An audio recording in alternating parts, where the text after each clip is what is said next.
Good morning, everybody. It's another day in paradise in beautiful Las Vegas. Get myself in order here. Try to be timely today. Missed yesterday. My sinuses, oh my gosh. We're redoing our garage and it was so dusty. And I went out there and paid the price. And I'm still a little stuffed up today, but I think I'm on the mend. Anyway, what's going on? This is yesterday's stats. We'll review those, and then I have some other stats that applied analysis did that we're going to look at. So first of all, yesterday you listed 138 homes. That's fantastic. And 51 of those were 485,000 and under, which is 31% of the market for 1,133 total active homes. So that's pretty cool. 31% of the market is right in that sweet spot. You put 93 under contract and closed 91. So the sales this month so far, 95 per day. But, you know, as we get closer to the middle of the month, that will probably go up because year to date, we're doing 124 sales per day. So I predict that will go up. We shall see. Let's see. We've got 49 investor sales per day. That hasn't changed. $5.5 million homes selling every day. That hasn't changed. So the things that have changed, though, is we have 39 days of inventory, 1.2 months of inventory. And that has changed. And we're going to look at some stats now that, you know, one of my favorite companies is Applied Analysis. And they do such a fantastic job of giving us what's going on. And now they're usually a month behind, but they just published their May numbers. And so we're going to bring them to you timely. Number of closings in the single market, 2,907 single family closings. And we know that, let's see, in May, I don't have that number handy. Anyway, that's okay. So that's 8% less than the prior year and 3% less than April.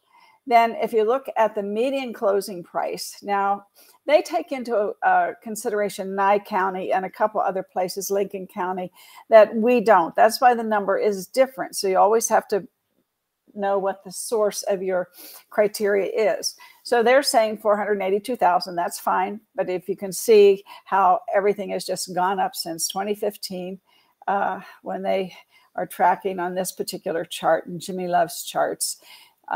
These charts are really good. So let's see what they're doing next. Oh, here's one thing I wanted to mention. So the 482,000 is 25.2% versus the last year, and it's up 1.5% from April. So that is where we're headed, right? Up, up, up. But we'll see. We have 1.2 months of inventory in May. We followed that. We went over that 30 days mark, which was great. And that was 51% more than the previous month. Remember, we were down in the teens, so that has changed. And that's 92% better than the prior year. So that is awesome. Because we're getting more listings, more people have more choices. And it actually, even though we love that swift market, it was not easy to navigate because of the multiple offers and people with their appraisal values paying more than appraisal. I'm sure that's still going on, but not as hectic as it was. Time on the market, 30 days or less. We're still in that high 80s range. Homes are closing in 30 days or less, and that's good. There are some people who can't move that quickly, so I always advise, if you are going to let your seller stay in the home because he needs a little more time or she needs a little more time, then you need to have them sign a LVR lease agreement. 14 pages, yes. because that's where everybody's protected. I don't care if it's 1 day or 30 days or however long it is, you have to protect all parties. That's in your duties owed. And that lease is what protects all parties, because that covers all the different things that can go wrong. And yes, the seller who lived in the home has to get renter's insurance if they want their possessions that they're living with covered. So, and your new owner has to get landlord's insurance to be covered as well. So there's some, and that's easy. The insurance company just puts a rider on there for a day or 30 days, whatever your new owner is going to allow the previous owners to stay there. So just a reminder, because having a property management company, we run into those issues when our owners want to sell their properties. And here, oh my, so many different red arrows. The market statistics for single family units. So of course they say 482 in May was the median price. And they say that from last year, that's up 25%. Those are single family homes. When you look over on the condo side, the median price there is 285, and that's an increase of 39% from last May. So condos have really increased in value. Lots of reasons for that. A lot of it is investor reasons. A lot of it is because you've got a lot of millennials coming into the market, and that's their price point. So that's what's driving that price up.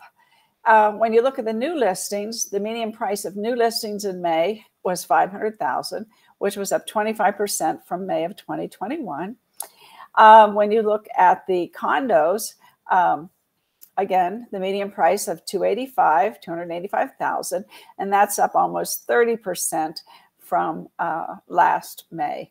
And that is available. That is homes that include offers are 525. So a little bit difference there. So the first one is the sold, the second one is the new listings, and the third one is the availability, including offers.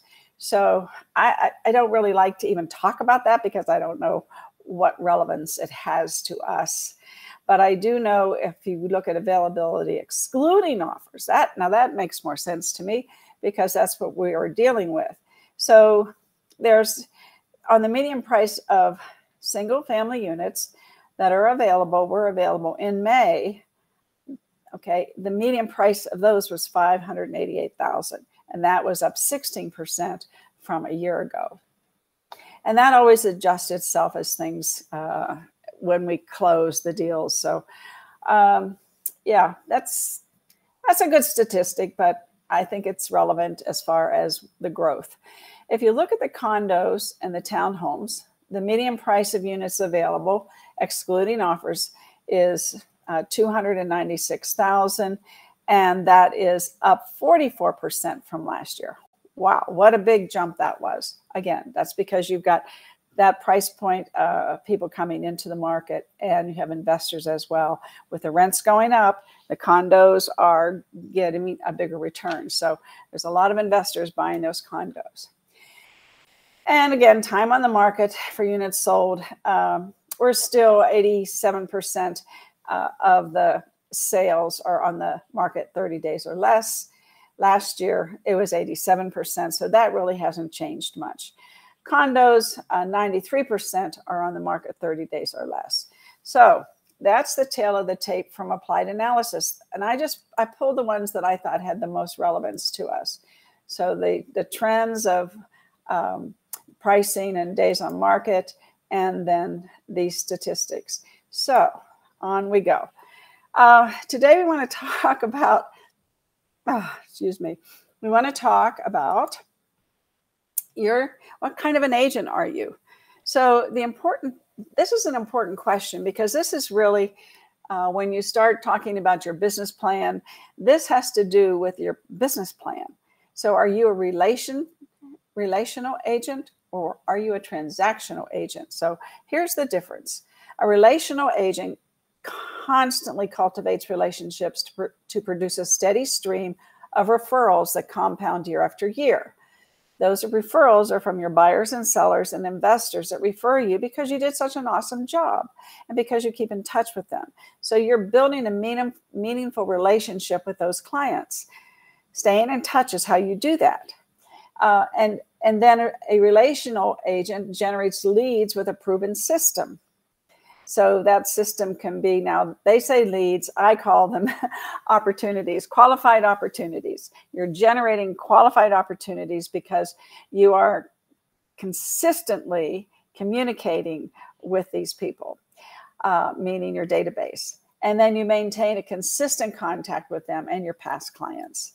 You focus on personal and professional growth. You know, Grant Cardone says, if you're not learning, you might as well tell your clients you've retired, because you can't stop learning in this business. And the market has changed, my goodness, since 2010. How many changes have we had in our market?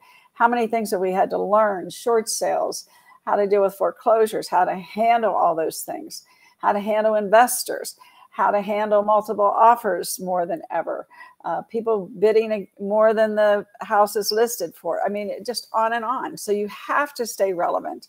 So unless you're retiring, you have got to keep focusing on your personal growth and your professional growth. When I talk about personal growth, I want to say that you have got to get over not doing videos. You have got to get into videos. One way or the other, get started. We've had that discussion 800 times in the past 800 shows. And then you have to seek business training, accountability, and coaching. Now, Buffini, of course, he's going to say coaching, and Tom Ferry is going to say coaching. But I will tell you, you know, the people that they coach, they make more money. And the people that they coach who listen to them make even more money. I know that some people get coached, but then they don't listen. They say, oh, that's not for me. Okay, but it's for those top producers. So, you know, are you going to be a turkey or going to be an eagle? So that's up to you. Then you have to track your performance and results. If you don't track your performance, you don't know if what you're doing is working. And so you track the performance and then the results you get from what you're doing. And we talk a lot in the Be the CEO of Your Life class that Jimmy and I do. We talk a lot about, you know, how you reverse engineer your goals. And that's gets down to how many contacts you make a day, to how many people, we have a formula which will show, okay, if you want to do 4 deals a month, this is how many contacts you have to make, and this is how many connections you have to make, and then you can track what you're doing, and if you're not successful doing the numbers, there's something wrong with what you're saying. Your delivery, your presentation, your questions, you're not listening enough, you're not answering asking the right questions. So you can't track it if you can't improve if you don't track it. And then that's the relational agent, which I would encourage everybody to be, because otherwise you're living deal to deal, and that's the transactional agent. And they focus only on the deal in front of them. And they don't view the bigger picture. They don't view the relationship that often ends with the transaction at all. They don't reach out.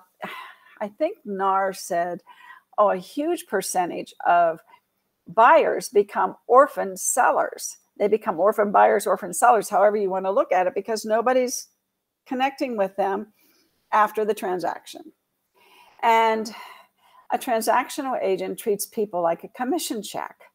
You know, that old commission breath? Yeah. No, you need to treat people like they are important, because they are. And you need to have empathy, and you need to manage their expectations. I think in one of the classes, Jimmy and I talk about, what does every buyer want? They want easy and they want keys. Well, the journey isn't easy. And if you don't, always. I know there's a couple that are, right? You think you go, thank you, Jesus, for that one. But a lot of the journeys are, well, the due diligence. Oh, and then you have to, the SRPD you have to review, and then the inspection, and what do you want to ask for repairs, and all these things are part of the journey. And there's a timeline on LVR that if you follow that and you show it to your client, your buyer, gee, they're going to be impressed. Oh, I've got to do this, and then we have to do this. And the timelines you don't want to surprise somebody and say, oh, your due diligence was over yesterday, right? No, you don't want to do that. You're part of those 10 days or 7 days, whatever it is. You're part of keeping in touch with the loan officer to find out how the loan is going. You're in touch with the loan officer to find out if the appraisal, when it's going to be. And then those are the items that you report back to your buyer, and you manage their expectations always. And you know what happens? Like if you have managed their expectations up to the point of the appraisal, which maybe didn't come in what they wanted, they respect you. They know, like, and trust you and respect you because you have been there with them along the journey. So when you tell them some bad news or some news they don't want to hear, they're more likely to say, okay, well, let's cancel and go on to the next one. But if it's been a bad journey, they don't want to go on the next one with you. Just think about that.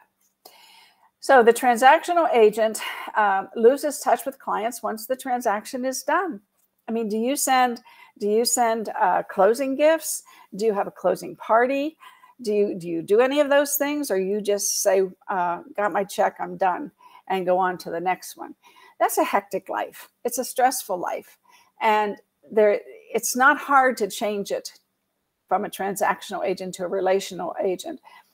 The transactional agent isn't interested in personal growth or professional development. They never have time. They're always too busy. Well, no wonder, they're chasing rabbits. And so you don't have time for personal growth or professional development. One of the things that I'm always telling Jimmy Dague when he teaches his classes, and we're having one on Friday about agency, he always gives you tidbits of how you can increase, whatever you're doing to a different level. He's always reaching you out there. Like, did you know this? Are you doing this? Did you know if you do this, that this will happen? He's always doing that. He always puts that personal growth in there. And I'll tell you why. And I think it comes natural for Jimmy because he is constantly reading. The average CEO reads 52 books a year. I think Jimmy reads like 2 or 3 books a week. So, he triples that, and he's always grasping tidbits of information that he passes on to you, which help you in your personal growth and your professional development. And then, do you lack a system for productive lead generation? Or do you spend time on unsuccessful online leads? What is okay, so let's break this down. A productive lead generation. That's farming. That is farming. That's productive. That's because you're reaching out and touching people. If you're buying leads, I have to tell you, if you're buying leads from ABC company and I'm buying leads from XYZ company, and guess what? They're going to tell, ABC is going to tell you that, oh, nobody else is getting these leads. Well, not with that company. But then there's XYZ, and they're selling me the same leads that ABC is selling you. That's the disconnect in the marketing that these lead generation companies do. They all get their leads from the same places, and then they sell them as if they're special. And why are you spending money on leads? A farm is free. And then once you start spending money on mailing or pop buys or calling people or texting them, now your time and money is spent wisely because you've got what I call qualified opportunities. People know people, and you need to develop the relationships. And that's the difference between the transactional and the relational agents. And then the transaction agent doesn't track their work activities because they're always chasing rabbits. How do you track that? I mean, maybe you can. I don't know. I can't count that fast. So this is the difference. And it all gets down to your database and to your communication. Save your money. I know maybe you're new in the business and you think you don't know anybody, but wear your badge. Don't be a secret agent. Wear your badge. Carry this with you, and if somebody says, oh, you're in real estate, how's the market?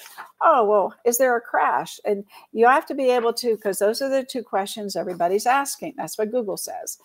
And so those are the questions people are searching for with Google. Is the real estate market going to crash? And how is the market? Well, you need to be able to roll that off your tongue because that's the business you're in. So you have to know what you're talking about. And okay, we still have time. All right, so let's talk a little bit about this. Let's talk how you grow your business by referral, because obviously if you follow what I'm saying, that is really the way you want to go. So what I love is the way Brian Buffini relates your farm to actual farming. You till the soil, right? You've got to till the soil, and you think of your database as the soil. And then you have to keep it healthy by continually, you need to add new people and prioritize them so that when you spend most of your time cultivating relationships with your best advocates. So what does that mean? So if maybe I have 2 farms, maybe I have my past clients, which I'm going to farm them. That's a database. Maybe I have a new farm let's say that I went into Remind and I said, I'm going to market to all the people who have been in their homes 20 years and live in 2-story houses. And why would you do that? Because they're probably ready to go to a 1-story house and maybe downsize. So that would be, something that you can cultivate, because you have something to share with them, and you can relate. They can relate to you and you can relate to them because you're talking about the 2-story person who's been in that house 20 years. And you can say, it might be time, before, as the prices are going to continue to go up, because real estate never goes down. 30 years of tracking it, it maybe dips, but then it goes back up again. So anyway, whatever your story is, you need to tell it, and you need to be sending those people items of value that relate to their situation, and postcards and phone calls and pop-bys, so that when they decide, gee, I think it's time to get a 1-story home, or maybe we're going to go back to, Florida to be with our children, that you're the person they look to sell their home and or to also buy a new home. And if they're moving to Florida, you can always get a referral. So anyway, it's built-in business when you till the soil. And then Brian says you have to seed and water. So when you provide excellent service, a value to everyone in your database, you nourish these relationships, and you send a monthly item of value that demonstrates your competence and shows you care. And again, the item of value should be relevant to the people that you're marketing to. I think this month we didn't send the item of value. Let's see if I have it here. We didn't send the item of value that Buffini suggested, because we thought that for our market that we're marketing, that we would do something different. So we did the digital, I don't see it here, the digital detox, which is really relevant to most people. The item of value that Buffini had, I don't think was relevant to our farm. But if you are a Buffini person, there's so many items of value to choose from that you can pick ones that are relevant. And for instance, if you are marketing to people who maybe live in a condo, they're renters. Maybe you started your career doing rentals, which isn't a bad thing to do. And so you want to send them things like maybe how to increase your credit score, how to better your credit score, things like that. So you have to look at your database, and hopefully you've categorized it so that you can retrieve the people that are in there by the source of the item of value. So that's very important. You have renters, you have investors, you have buyers, you have sellers, you have non-owner occupieds. You might want to put those in a separate category than your investors. Your investors might be people that you have sold properties to. Your non-owner occupieds might be just you're farming them because you know that they have potential to possibly buy more properties or sell the one that they have and make a bigger investment because the equity has grown.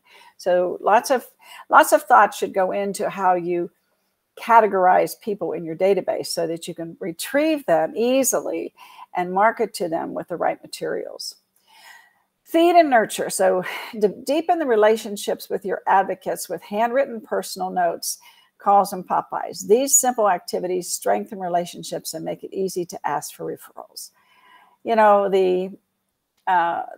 this time of year, there's a, I remember Aaron Taylor came into one of our classes, and I think it was when he had gotten his some award from Buffini, and we gave him the award because we were doing the 100 Days to Greatness, I believe. So anyway, I told Aaron, I said, have you sent out your item of value yet? He says, no, do you have an idea? And I said, yeah. I said, why don't you go on Amazon and get, you know, some mustard, ketchup, and relish, and it costs like $14, and you pop by that, or you send it out, however you want to do it, and you say, you know, just in case you're wondering, I'm catching up with you. That's the ketchup, okay? And I relish our relationship, and you know I can cut the mustard, and just hope you have a great 4th of July or something like that. And if you can pop that by, that would be great. If they're not at home, you know, make sure you send them an email saying, check your door, I left you something. Or leave them a voicemail or a text message, but let them know if they don't answer the door, they're not home, that you did send them something. If you actually send it in the mail, it's a little bit more pricey, but that's up to you. And then you have grow your skills. So we're learning how to grow our business by referral, by cultivating things, and you have to grow your skills. Your clients rely on your expertise, and you have to continue to sharpen your professional edge with training and personal development so you can serve the people in your database and their referrals with excellence. Grow your skills. We talked about that earlier. If you're not doing that, you need to tell everybody you retired. And you know, there's so much information out there anymore, and so many online classes, and so many audible books that you like. Let's see, do I have one here? Here, Atomic Habits, a great book to read, or a great book to listen to. And then let's see, what else do I have laying around here? Here's another one. This is really good. This is like building a story brand. Like, people want to know, well, you know, how do I build a brand? Well, first of all, you're a person, but then you have to have some consistency. And like this says, does your marketing pass the grunt test? What do you offer? How will it make your life better? And what do I need to do to buy it? And that's kind of, this book is such an easy read, and Jimmy and I talk about it a lot in class. Anyway, that's another book you can read for your personal development. And then we're going to enjoy the harvest. Yes, acknowledge and reward the people who refer others to your business with a small gift or a personal note. And I really am high on personal notes. What a great thing to get a note from somebody who took the time to handwrite something to you. It just means everything. John and I have been brokers, you know, since '87. And when agents send us a personal note thanking us for something that we did for them, or whatever we did or whatever we helped them with, it really means something. You know, it gives us fuel, it gives us oxygen. So that's important. And I'm sure it does that for, you know, the people you've done business with. You know, thanking them. Thank you for trusting me to sell your home. Thank you for trusting me to find your perfect home. And I'll be with you along the journey until, you know, you're ready perhaps to move up or downsize. I mean, you can just say little things. One of the things, I think it was David Knox, he was another trainer that I used to follow. And he had a fellow by the name of, was it David Wolf? No, it wasn't David. Anyway, his last name was Wolf. And he wrote so many personal notes. He wrote 10 a day, and he grew his business into a $4 million GCI business. And a lot of it was attributed to, you know, the things that the communications that he would have with people and writing those personal notes. There's just nothing like it, because you've taken the time, you've handwritten it, and you've said something. And I know what I was going to say. One of the things that he would always say is, I send a personal note 4 times a year to all my database. And I don't ever mention real estate, maybe on the first one, but After that, it's all about being positive. And some quote, from Ben Franklin or from Einstein or from, there's so many quotes out there. Eleanor Roosevelt. So many people have, and find one that perhaps have meaning. Don't just pick them randomly. If you have an Agent Formula website, we have over 100 quotes in the quote section. So you can just go on there and copy it and send it off. So it's so easy to do that, but it means so much. I remember Aaron Taylor telling the story about his after the crash of 2008, and he was in financial situations, and he tells the story, so I'm not telling anything behind the scenes, but he actually started with one listing, and the first thing he did with that listing when he sold, he had a listing, and so then they bought another house. So he had a client appreciation party, or a housewarming party, I guess he called it. And he got all the names and addresses of the new homeowners' friends and family and phone numbers. And he called them. He sent invitations out. He was there at the party. He supplied everything. He said it probably cost him all of his commission to hold that party. But he got a handful of new clients, and he was starting his business over. So if you're a new agent or you haven't done this before, what a great way to start building a database. And that is with the friends and family of the people who you have just sold their home or sold a home to. Anyway, enjoy the harvest. 90% of buyers and sellers would use their agent again or refer them to others.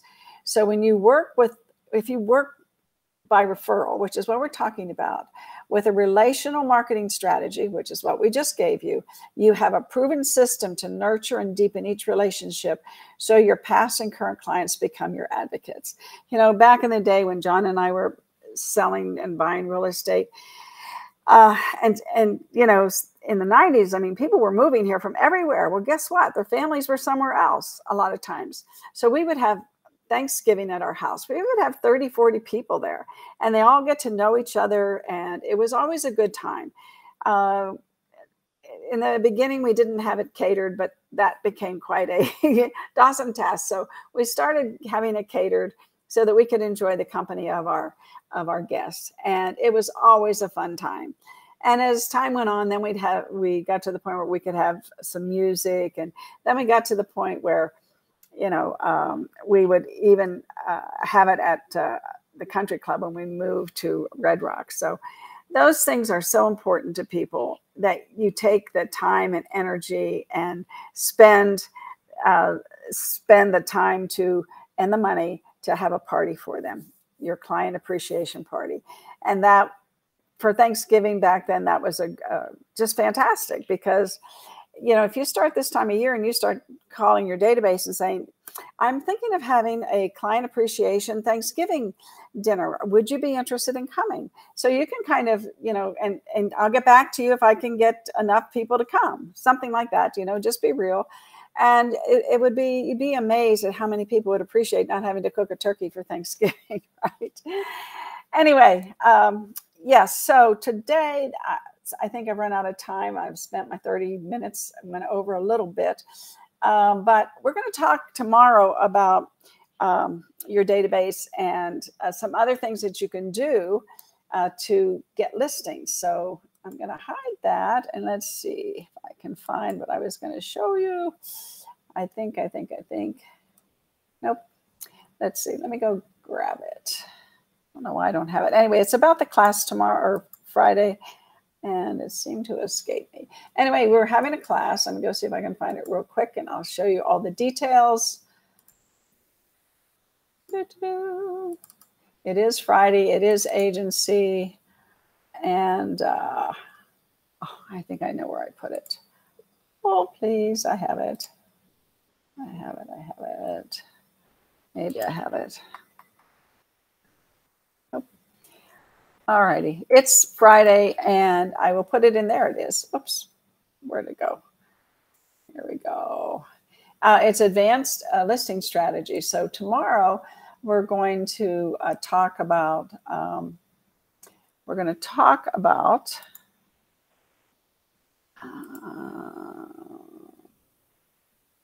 listings and how you get more listings. Let's see where it went. Here it is. Here it is. We'll show it to you. This is Jimmy Dague is constantly refining this class because our market has changed so much since the pandemic. And so he's got a lot of advanced listing strategies that you should really learn. And this is part of, your professional growth, learning some new strategies. And you'll be amazed. You'll be amazed at some of the things that you can learn. It's 10 to 1. It's at 8400 West Sahara. Now you can Zoom or come into the classroom. They both count as credits, 3 CE credits for agency. So you go to bee.vegas to sign up, and bee.vegas, www.bee.vegas,